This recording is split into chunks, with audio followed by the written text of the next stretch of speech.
So I'm grateful to be here with you all. I had an idea to do breakout rooms, but maybe we'll do it after the break. So I've changed my mind, folks. Yeah. So welcome, everyone. It's good to see familiar names, friends, and then folks I haven't met yet. If it is your first time here at East Bay Meditation Center, a special welcome. I hope this becomes one of the places that you can land and be. Evan mentioned, I've been a long time POC, Sangha participant in different roles, and it's definitely been a place where I can embody all these parts, these of our identities, and just show up. So that's what I'm hoping to help co-create here tonight. And in a moment, we'll be invited into some meditation practices, but I want to share 5 or 6 slides off of PowerPoint, and I'll read them off so you don't have to strain your eyes like we've been using them all day, most of us in front of a computer. And so this is definitely an invitation, an encouragement to check in with yourself right now and see what you need for your body, mind, heart in this moment. If you want to take a couple deeper breaths, some of us might still be working. A lot of us might be thinking of the workday, or maybe just had enough energy to arrive here tonight. So I really want to invite folks to feel whatever you're feeling, and hopefully a sense of landing in community and resting in the refuge of Sangha.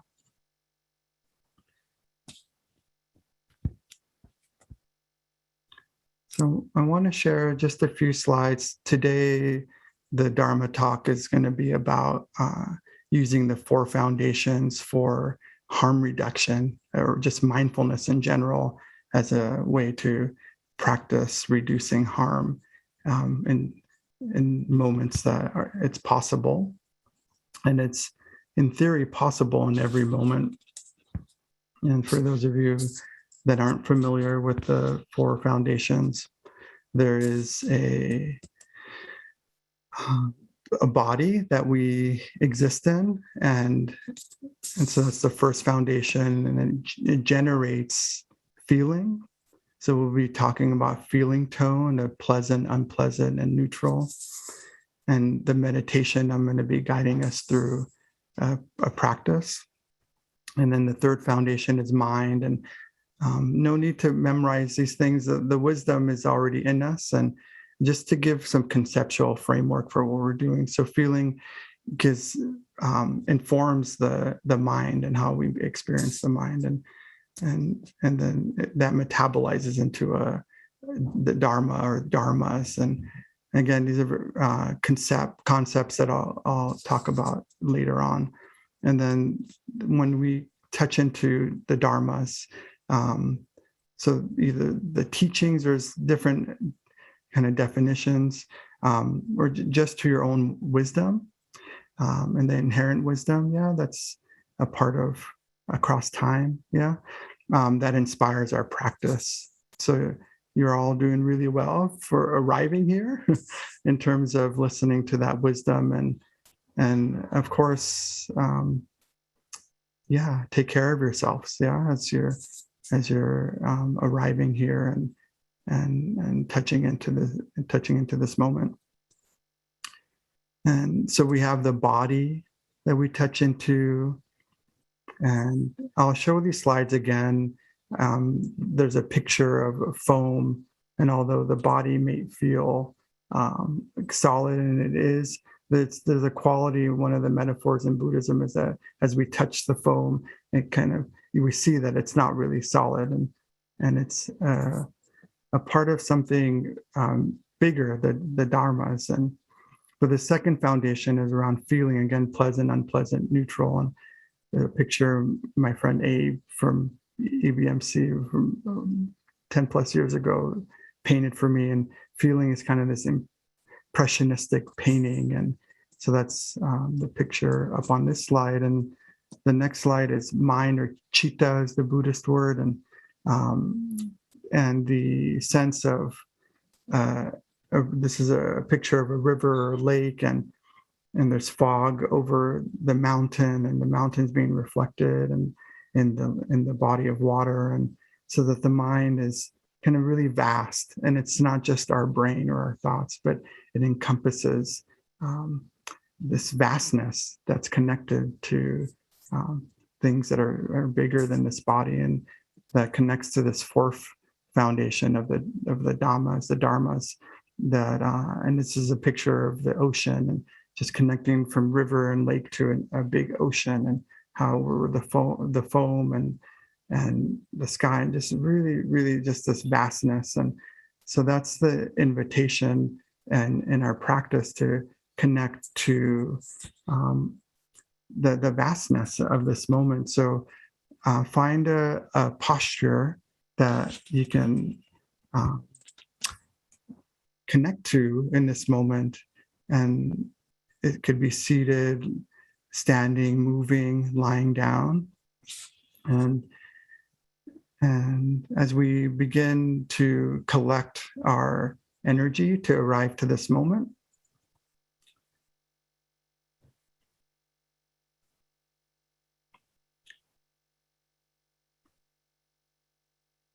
and so it might be helpful to move your body. Again, if that's what your body is feeling. So again, you're all on mute. It might feel helpful to take a big breath in and to have an audible exhale, and to move your shoulders or your jaw, your wrists or your feet and ankle joints. And so this first foundation is the body, and touching into both the solidity and the changes, that are happening. Subtle changes like the itch on the body, or but all these other changes that we can't really even see. But our bodies, this first establishment, first foundation of connecting to our practice. And so notice, if that's available, like what your body is touching.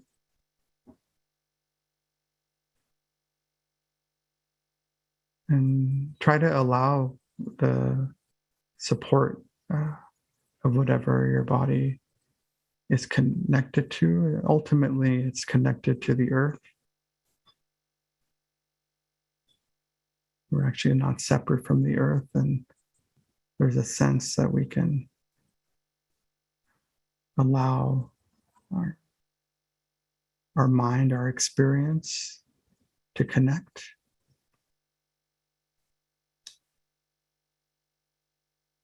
But usually the second foundation, there's pleasant and unpleasant and neutral stuff happening. None of it's right or wrong. So ideally, there's enough kind of pleasant sensation experience in your mind and your body. And if there's unpleasant, and if it's something that you can adjust, definitely do that.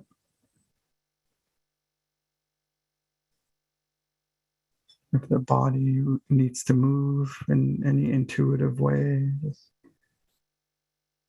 give yourself permission to do that.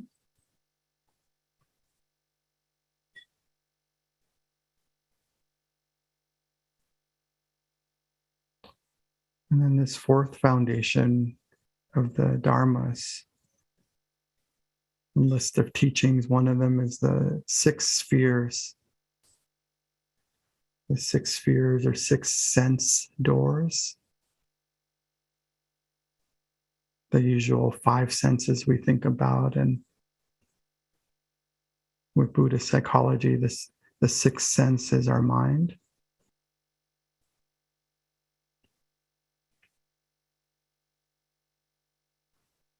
So we're already connecting to the mind, and because we're always connected, and if your eyes are open or closed, you might sense what's being registered through your visual sense. If your eyes happen to be closed, you might see the light through eyelids. The funny squiggly things that we might see.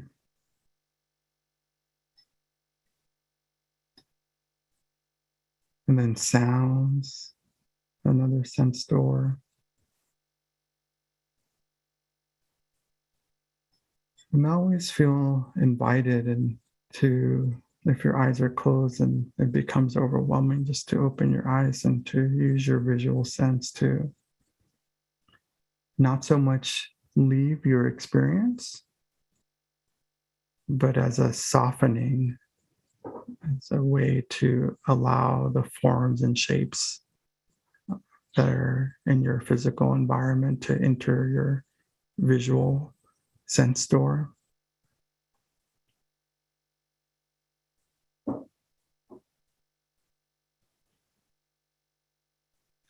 And then the sounds again.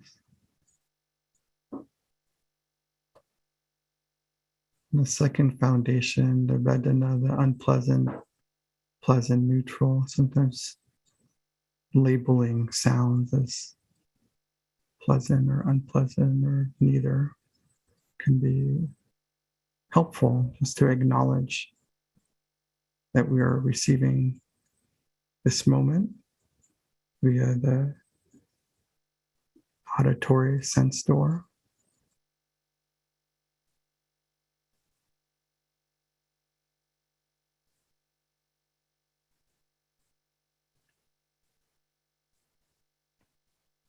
And the tactile sense.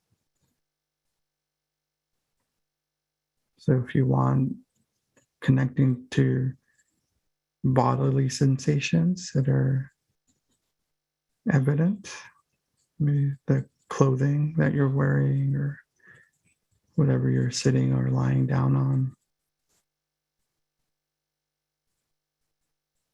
Pleasant, unpleasant, neither. Or even letting the words fall away and just sensing whatever touch you're experiencing.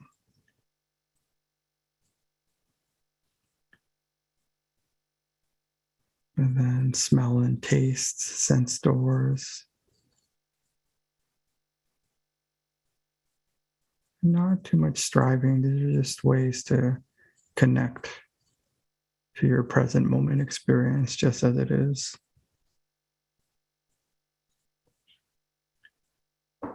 Ways to settle the mind.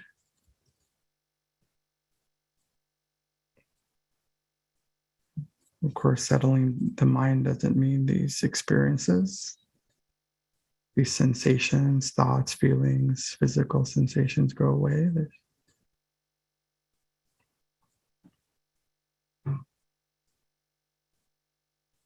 With practice, and via moments of grace, there's settling of the mind, and we see the Dharma, impermanent nature of things, their comings and goings, their goings and comings.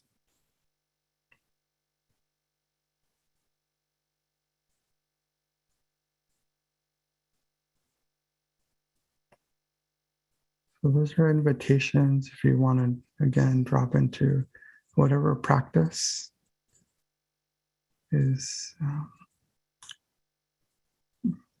filling your heart in this moment, bringing you joy and curiosity, compassion. I invite you to drop in and sense the connection here in the Sangha.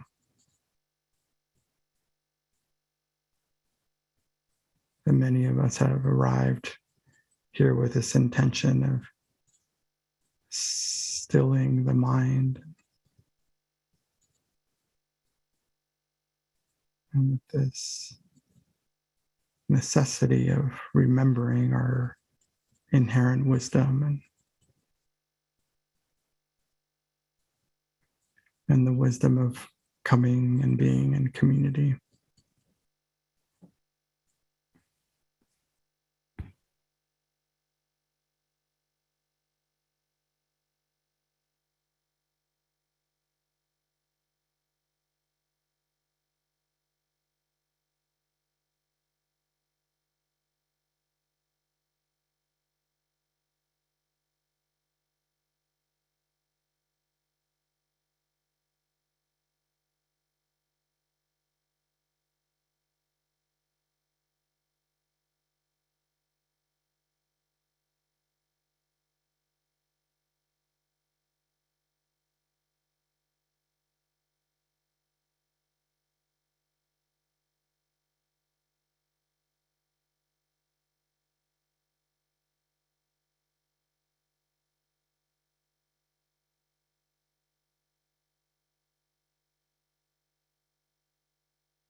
So it's helpful. I invite you to inquire into what foundation you're connected to most in this moment.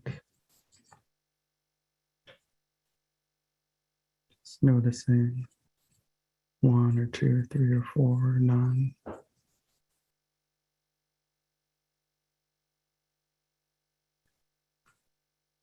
Can be helpful to label things pleasant, unpleasant, neutral.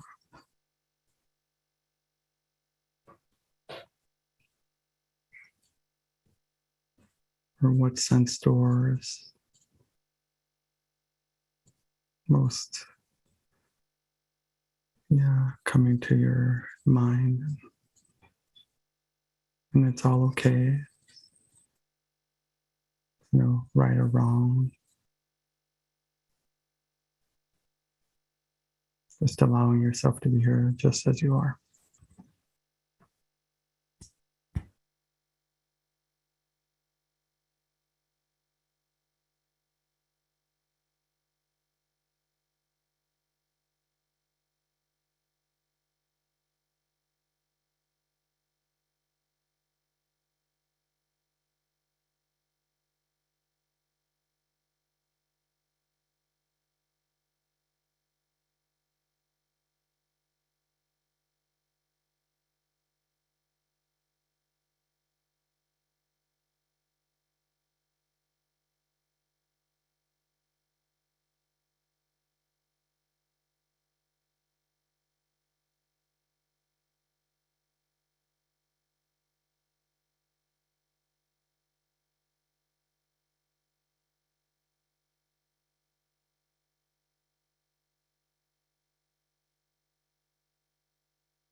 Noticing what's taking most of your attention.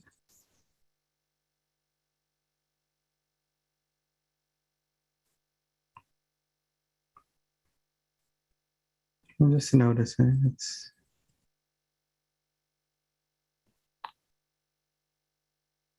amazing that we can practice seeing where our attention goes and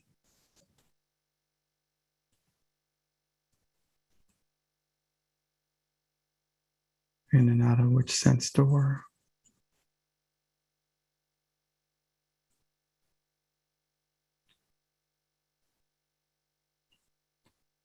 And what feeling tone the general sense of our mind is.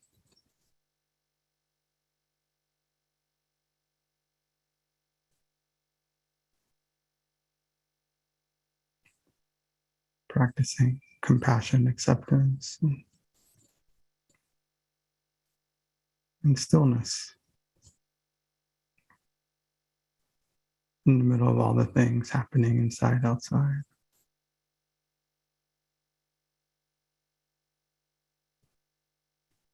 Coming back to yourself again and again, to this moment, just as it is.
Into the practice, I'll invite you to invite kindness to whatever was arising in your body, your heart, your mind.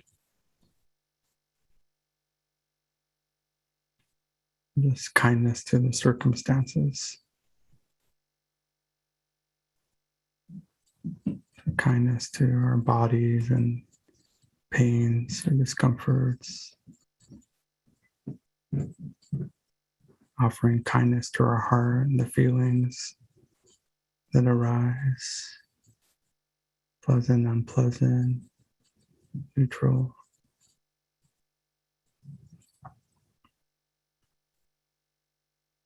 Offering kindness to our mind, whatever quality of mind, sluggish to over-energized to rough or smooth, whatever.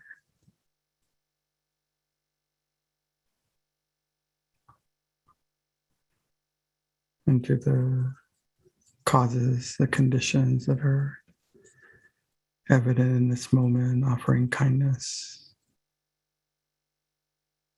in whatever form that takes for your experience in this moment.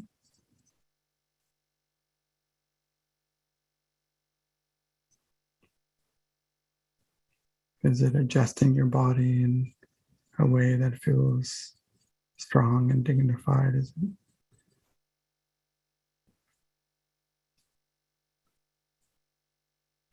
Is it allowing yourself to feel whatever feelings are arising, no matter how pleasant or unpleasant?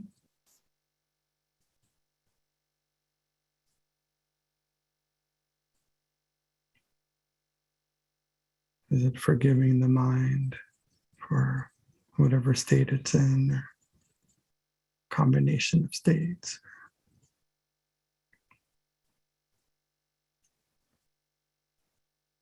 Is it forgiving or trusting life or in your experience in this moment?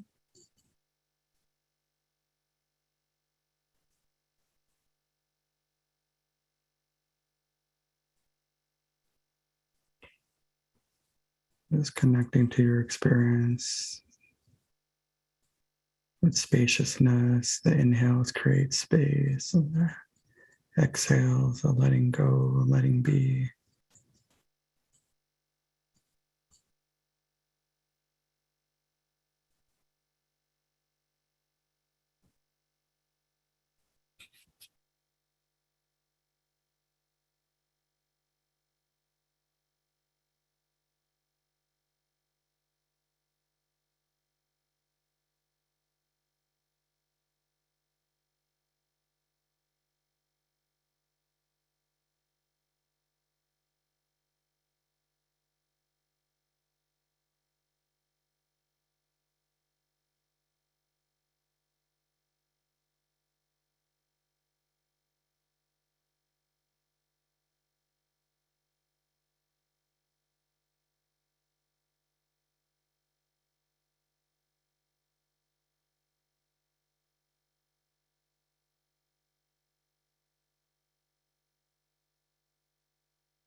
This period to an end.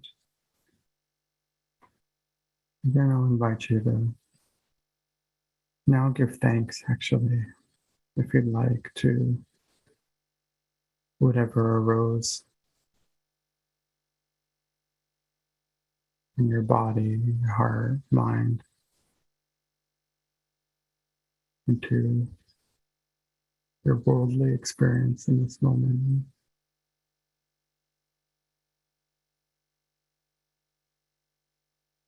So bowing to whatever arose. And we'll end by connecting to your body. You want to gently start to move it. If you're not already doing so, you might start with wiggling your toes, wiggling your fingers, Circle your shoulder.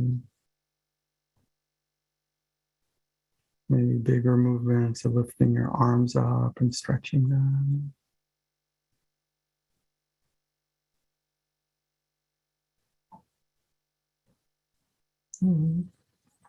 I'll invite us to end with 3 breaths, and I'll invite the bell of mindfulness 3 times. And take those 3 breaths or more at your own time. You might imagine filling up your whole body with breath as you breathe in. Letting go, letting yourself be just as you are as you breathe out. Breathing in as you can fill up your whole body with breath. And letting go, allowing yourself to be just as you are as you breathe out.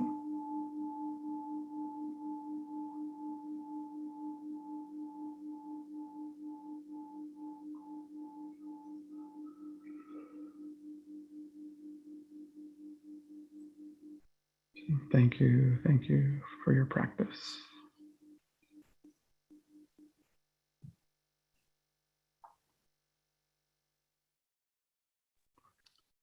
So welcome back, everyone.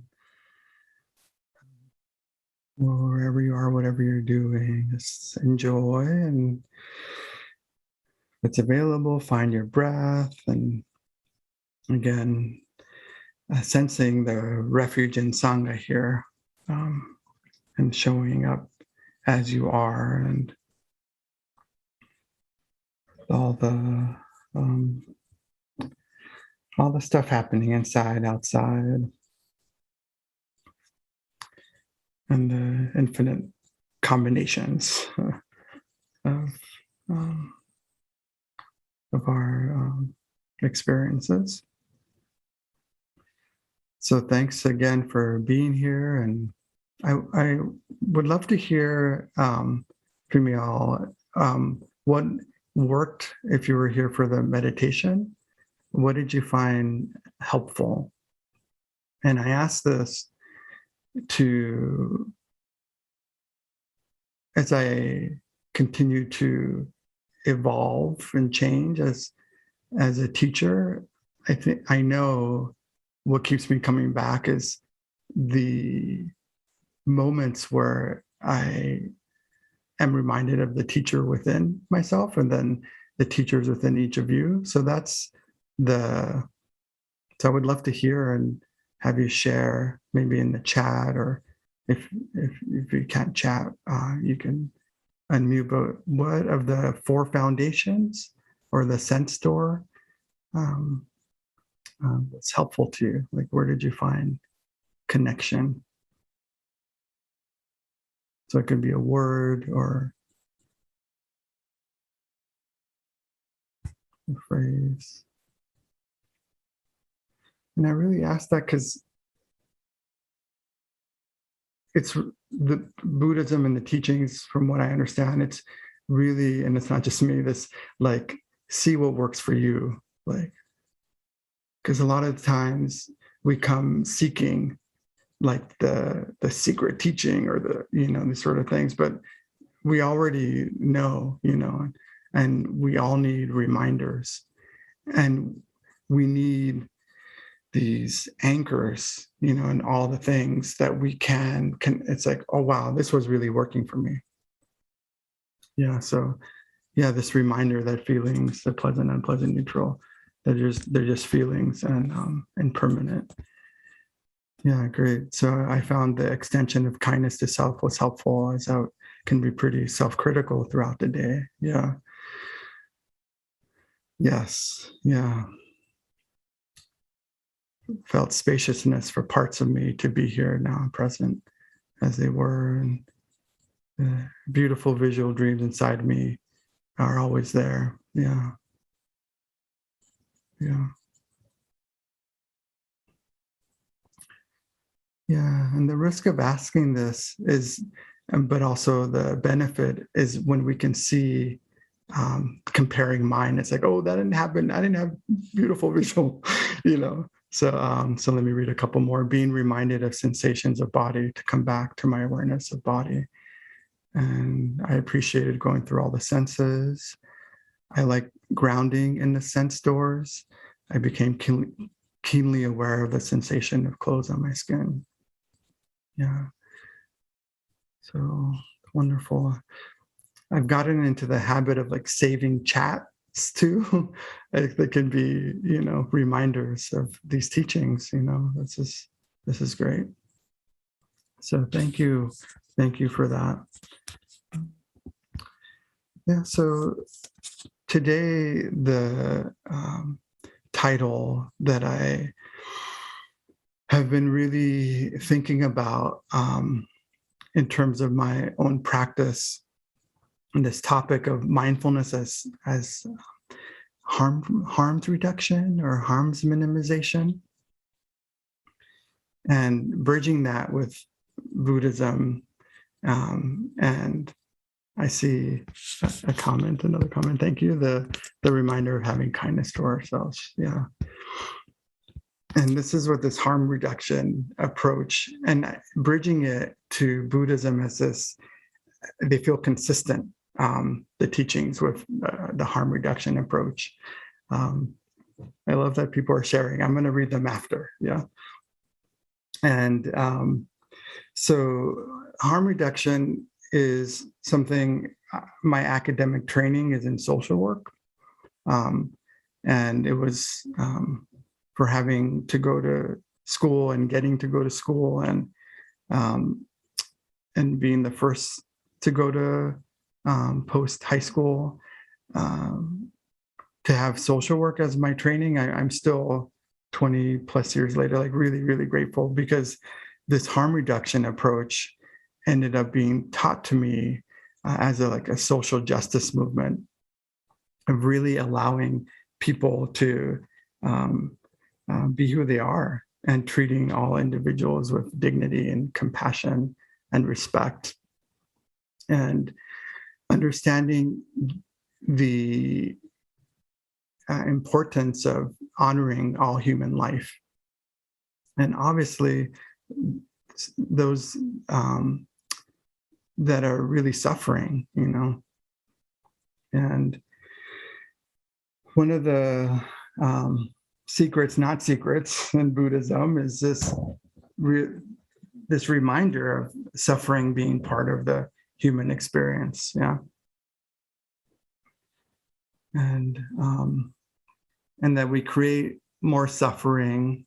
There's the wonderful teaching that many of you are familiar with around the second arrow, that this first arrow of pain strikes us all, and the pain of the harm reduction approach around, usually it's about drug use, but any sort of harmful behaviors that have physical, social consequences, that we are doing our best to try to ameliorate, to not have the second arrow that's self-inflicted really amplify the pain, and in a way that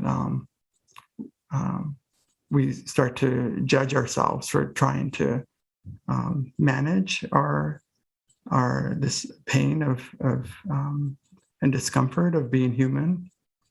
And I actually had an insight for those of you who were here in my last POC Dharma Talk in April.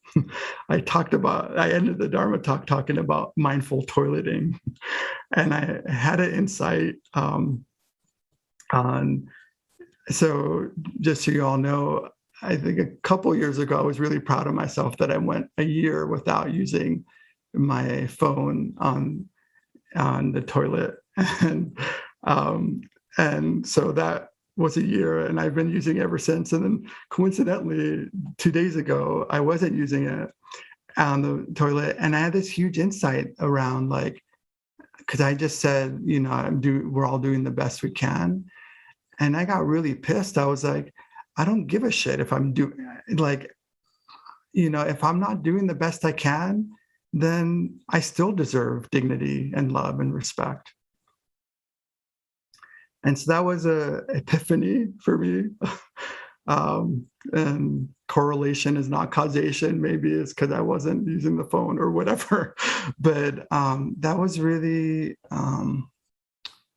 huge. I think the big cause of harm is this internalization, right, of perfectionism. And we have the term that I come back to again and again, and I give credit to my social work education for introducing me to bell hooks and her coining this term of white supremacist capitalist patriarchy, imperialist white. And so where I think of perfectionism as this way of internalizing harm, like blaming ourselves for having human experiences, for having these what we talked about around these foundations, having manifest all the aspects of our being human. And so how do we internalize harm? Yeah. So I think that's really important to understand, but there's a double edge where we can get stuck in like the ruminations of like, why am I feeling anxious? Why am I feeling depressed? Or why am I not producing this much work? Or why, and so that can actually be one edge of the cut, and then the other edge of being cut is just sort of like thinking it's all our fault that we're experiencing harm. And so those are aspects of the second arrow, or the third arrow, fourth arrow, fifth, these self-inflicted. But I'm sort of over even like blaming ourselves, because that's inherent in the second arrow as a metaphor, that it is the self-blame for feeling the unskillful, the capacity, or not having the capacity to skillfully deal with pain, and using the bell hooks term. I think about how much like there isn't so much choice in the internalization, that it happens so early, but it's always important to like balance it out with the reality, that there are many things that many resiliency factors that are passed on as well. Resiliency factors like the fact that we survived our childhoods. I was thinking like internalized, and having, as I was preparing today's talk, I was having these experiences of reflecting on what my mother went through when I was in utero, when she was pregnant with me, and thinking about how much women get blamed for so many, for mother blaming, for not, and how for years I would blame the fact that, these random things based in the reality of like my mom and her being human. But so that's definitely a way that I've internalized harm, and that second arrow of like contributing to misogyny and this blaming of mothers for having to take care of everything, even the term, this might be edgy, but like Mother Earth, like expecting, this sense of like constant exploitation and extraction, and that mothers should be able to bear it all, and so the term patriarchal oppression is another term for how we've internalized harm. Yeah. And I started having all these, and I'm not going to go into detail about just the environment that I grew up in and what my mom had to go through, and bringing the skillful means to, because I haven't told those stories a lot, and telling the stories over and over again, those traumatic stories, can seem like a way to like get rid of trauma, or some people even say like heal trauma, and I'll say that trauma, in my experience, it needs to be in some way neutralized, where, because the hallmarks of trauma is that it's my fault, and I'm the only one, and I'm to blame for it. That's kind of like the characteristics of the second arrow and trauma. It's like, and really that I'm alone, like I'm the only one going through it, is it's just not true. The feeling is real, but it's not fact. And that second foundation has been so helpful for me to be able to acknowledge the unpleasant, because that second arrow, that's like another way it operates. It's a sense of it hooks into our ignorance, like our lack of clarity and wisdom in that moment. So the sense, or subconscious is a word, but like that, it's like we can't really integrate it. We can't integrate our trauma. So we get stuck in that loop of like, oh, it's my fault. It's, and many of us, if not all of us, have heard that the things that happened to us, especially as BIPOC, right, as adults, that the reason we're not, is because it's your fault, and especially as kids, we sometimes we're told it's your fault that happened to you, See, I told you that was going to happen, or, these things, or they're very direct and not protecting us from the harms and the traumas. And yeah, trauma isn't, we've used that word a lot. I'm really thankful that we have a term, and then at some point it becomes a second arrow, like reinforcing the sort of, it's my fault, I'm the only one, I must have done something wrong, I deserve this. So coming back to this unpleasant, the early on in this practice for me, having that understanding was so liberating, because and this is a way we integrate trauma, is to, from the opposite of I'm the only one, to this kind of universal experience. So when it's able to recognize, and amidst the coming off of a panic attack, where I was realizing that was like really unpleasant, and to be able to name that is definitely a fruit of our practice, of having that space to be like, oh, okay, the reason I'm avoiding this is because it's really unpleasant. And it takes that second arrow out.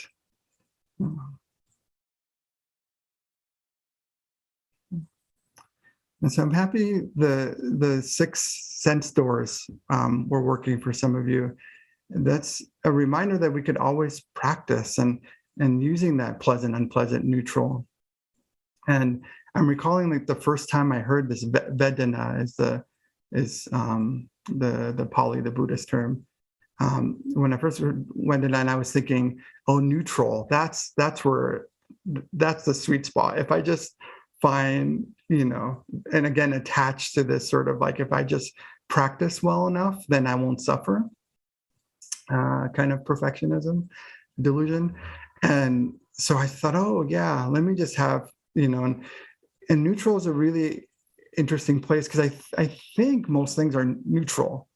And the me being the drama queen that I am, and Buddhism has been talking about it for a couple thousand years, of how we want pleasant all the time and we push away the unpleasant. So and there's drama in the unpleasant, but that push and pull of not realizing that I'm experiencing this feeling, and that it's affecting my mind and affecting the way I experience the dharmas, the teachings, and the reality of phenomena, or how phenomena, that's one of the words for the fourth foundation, is that it's so complex, and so that having these feeling tones, it's also allowed me to really experience the pleasant and really enjoy it,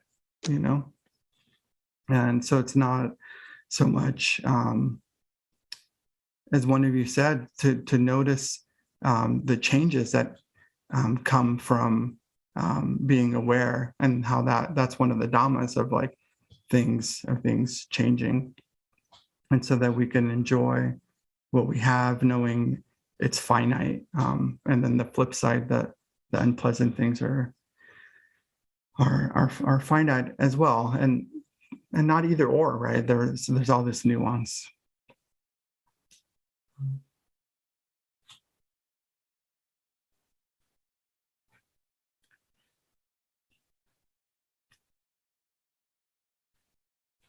So I'm just gonna, the last thing, I'll just share a story with you all from today, and talking about anxieties and the worries of going out,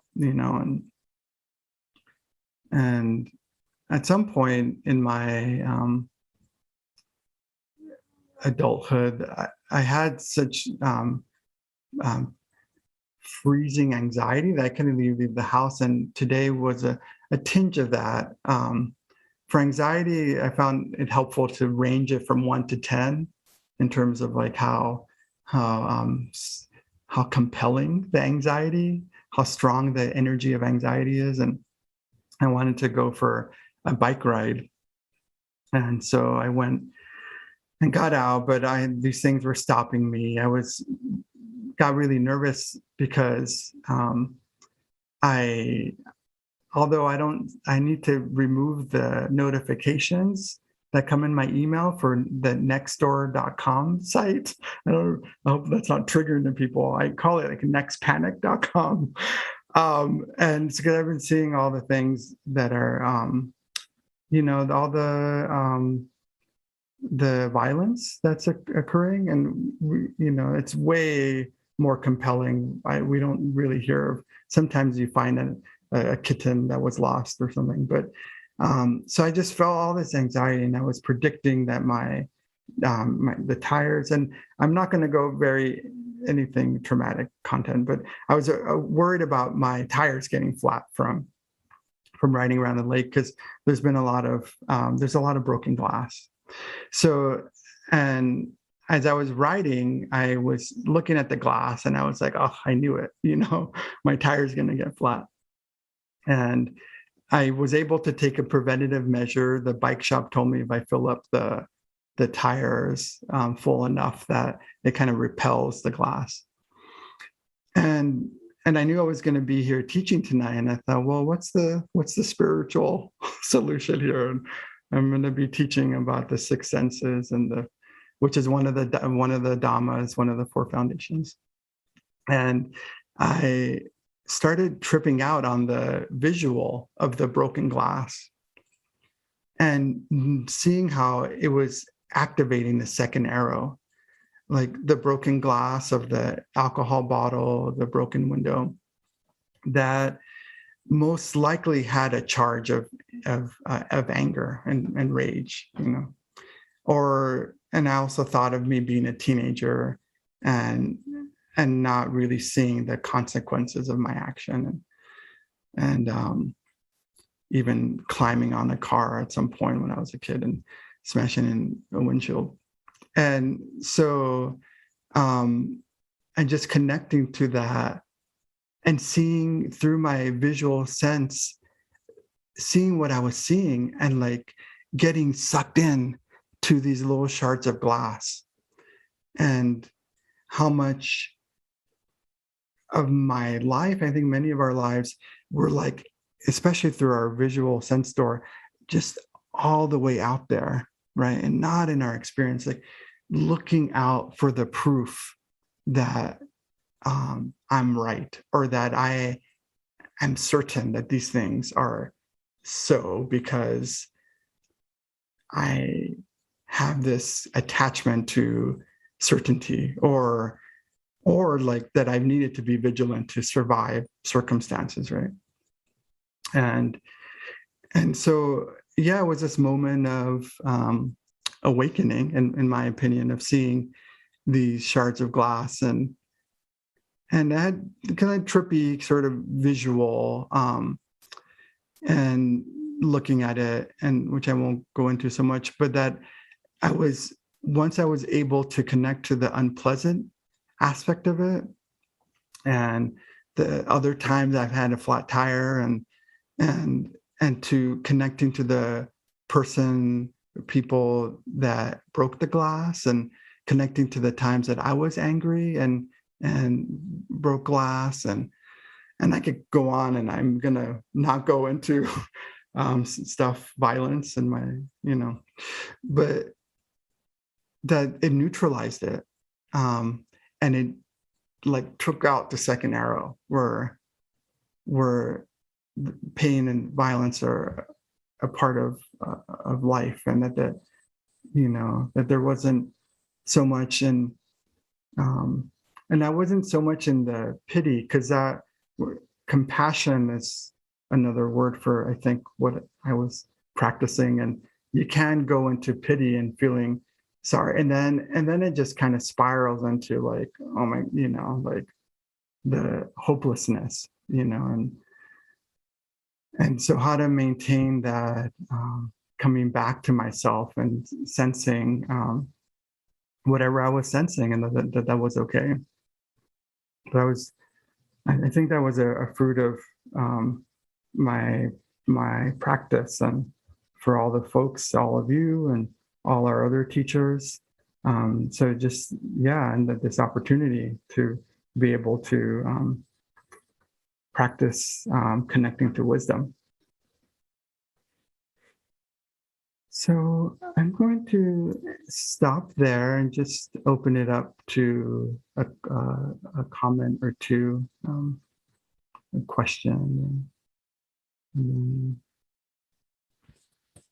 so I'll look at the chat as well. So I'll let you just simmer on the question a little bit, and know that if you share something, you're teaching on and that what you say has impact, so so if you just give me a sec, I want to read this last two. Someone says, I felt very held. What especially gave me that feeling was when you had given us a large range of examples and what we might feel, and then gently stopped, guiding us and let us practice in silence. Then gently came back and given lots of space for the collective and individual. And I want to say that comment, like, as a teacher, I'm not the only one, but this sort of like, am I talking too much? I'm not talking enough. So that unpleasantness comes up. But so that's the practice. It's like, do I need, that's like that dance. And so during the meditation, I felt I was able to come to more silence and calm when focusing on the various senses, until I got to the mind as a sixth sense, and I got derailed and thrown back into repetitive helpful thoughts. So unpleasant, but that's awesome to see that. It feels awful.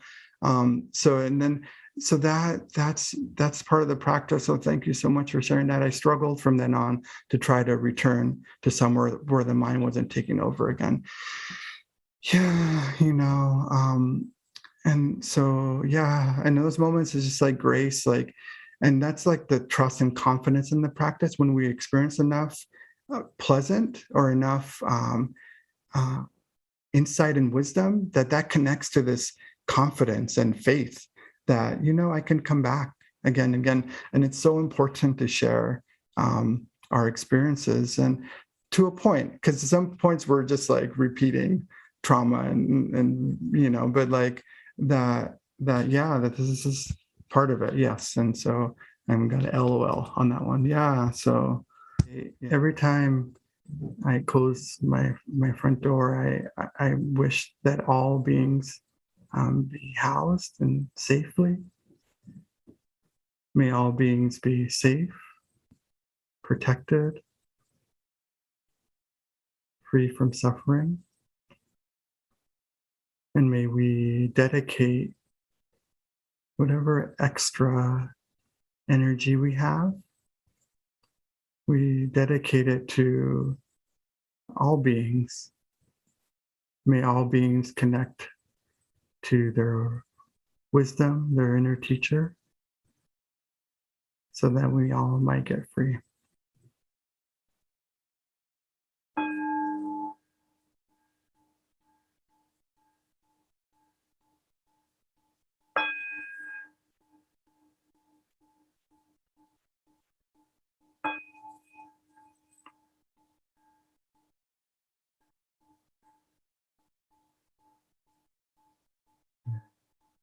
Thank you for your practice.